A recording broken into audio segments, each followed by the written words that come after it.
Empathy is the ability to recognize the emotions and feelings of others, to imagine how someone else is feeling and respond sensitively. Children develop empathy through shared interpersonal experiences, such as playing together, which typically begin when children are between 2 and 3 years old. However, there is evidence of the development of empathic behavior before 2 years old. Did you know that by 12 months old, infants begin to comfort others? For example, they may gently pat the back of another child who is crying. By 14 to 18 months old, children display spontaneous helping behaviors, such as offering a caregiver a toy to put on a shelf.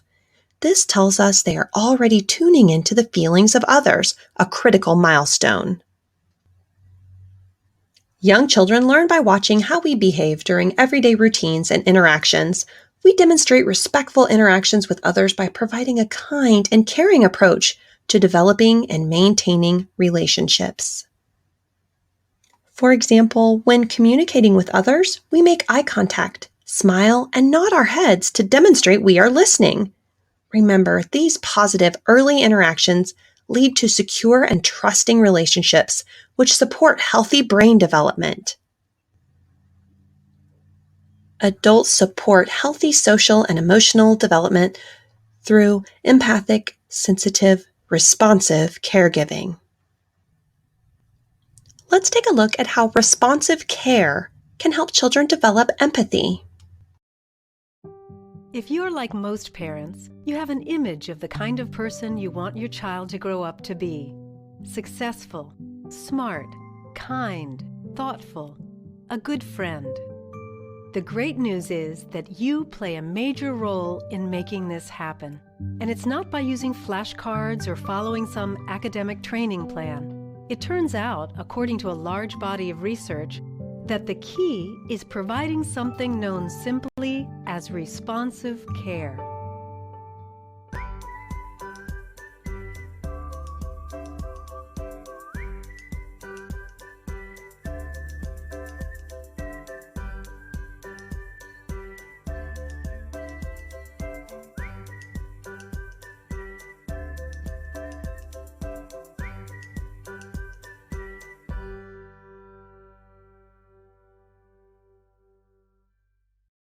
Responsive care. Never heard of it? Most people haven't. So what exactly is responsive care? Responsive care is the process of watching and tuning in to your child's cues and thinking about what his behavior might mean, and then responding in a sensitive way. By doing this, you meet your child's physical needs, but just as important, his emotional needs as well. These parents watch closely to understand what their baby's actions are telling them. Rubbing his eyes and yawning is this baby's way of saying, "Mommy, Daddy, I'm sleepy." And his parents know just what he means and give him just what he needs. While this may seem pretty ordinary, when you respond to your child's unique needs, the effect is quite extraordinary. Why? Because study after study has found that this kind of parenting leads to children building what we call a secure attachment, a warm, trusting relationship with his or her parents. And secure attachments in early childhood lead to a whole host of positive outcomes for children that can last into adulthood. It all starts in a baby's first days of life. Research shows that babies whose parents respond promptly to their cries and provide comfort actually cry less when they become toddlers. Surprising, isn't it? So many people think that comforting a crying baby is spoiling them, but it's not. When parents respond to and comfort their babies, their little ones learn that they can trust their parents. This creates feelings of safety and security. Over time, these children experience less anxiety and distress. They have learned that their parents will understand and respond to their needs. Children who experience responsive care and have strong, positive relationships with their parents also tend to be more independent and develop stronger problem-solving skills, key factors in doing well in school. Research also shows that when parents provide responsive care by taking turns in their interactions with their young children, following their child's lead, expressing positive feelings, and providing age-appropriate toys, books, and other activities, children are more likely to develop strong language, cognitive, and social skills later on. Parents help build their children's self-esteem when they offer support and encouragement to keep on trying when faced with a difficult task.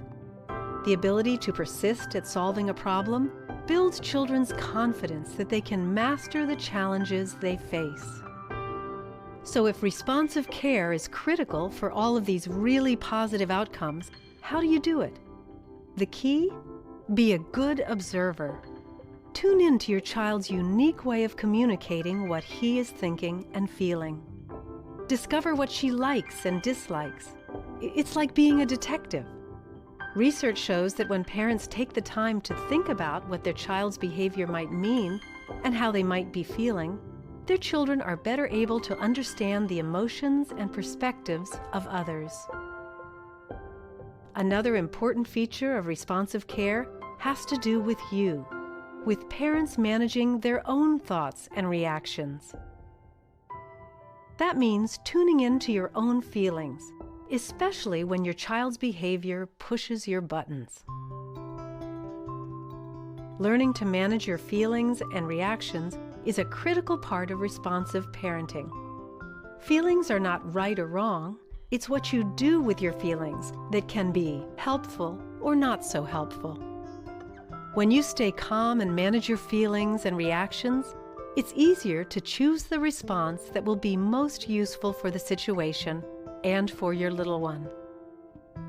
So what does all this mean? You matter. When you provide your young child with responsive care, it's the gift that keeps on giving. The bond you share with your baby becomes a blueprint she will take with her forever, her first and most important model of a loving relationship.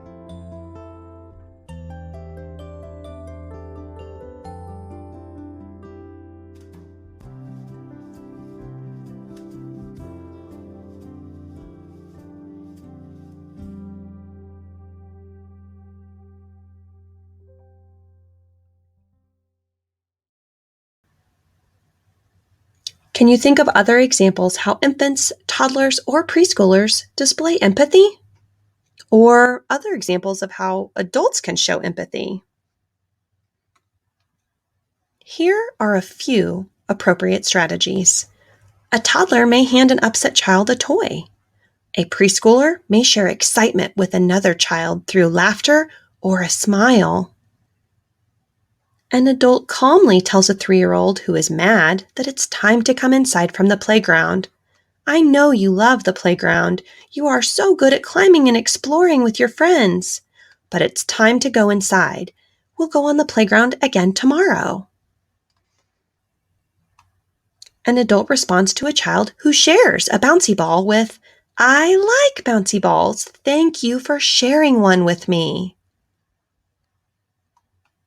Remember to validate all emotions, including the difficult or challenging ones. You might respond to a child who has grabbed a friend's toy by saying, I know you really wanted the blue train, but Justin had it. It's hard to wait, but it's not okay to grab. Let's give the train back to Justin and help you find another toy. Using empathy and guidance versus shaming or punishing makes it more likely children will learn from the experience and will be empathetic towards others when they're experiencing a challenge.